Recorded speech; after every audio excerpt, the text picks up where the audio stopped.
بە ئامادەبوونی قوبات تاڵەبانی جێگیری سەرۆکی حکوومەتی هەرێمی کوردستان کۆبوونەوەیەکی ڕابێژکاری یاسایی بە ناونیشانی پرسی ژنان و ئاستەنگەکانی جێبەجێکردنی یاسا لە شاری هەولێر بەڕێوەچوو.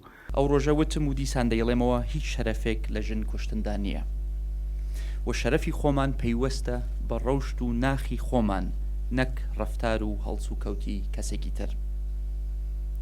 لەسەر ئاستی دووەمیش کە ئاستی یاساییە و بابەتی ئەمڕۆی ئێمەیە بەپەی ئەو راپۆرتانەی کە هاتوونەتە بەردەستم و هەروەها بەپەی ئەو بەدواداچوونانەی کە کردومانە کۆمەڵێک کێشە و ئاستەنگ و ڕەخنەی زۆر جددی هەن.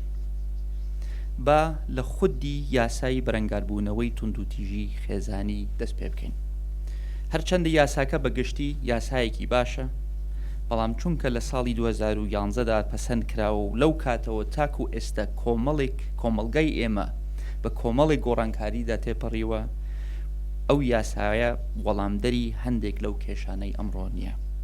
لە بەشێکی دیکەی وتارەکەیدا جێگیری سەرۆکی حکوومەتی هەرێمی کوردستان دووپاتی کردەوە کە هیچ شەڕەفێک لە کوشتنی ژن نییە، بەڵکو شەڕەفی خۆمان پەیوەستە بە ناخی خۆمان نەوەک ڕەفتار و هەڵسوکەوتی کەسێکی دیکە. لەم بارەیەوە داواکاری گشتیش دەبێت ڕۆڵی جددی ببینێت بە تایبەت لە دۆسیەی ژن کوشتن و ڕێگە نەدرێت تاوانبارێک بە سوڵحی عەشایری و دەستێوەردانی کەسانی دەستڕۆشت و خۆیان لە سزای یاسایی بدزنەوە.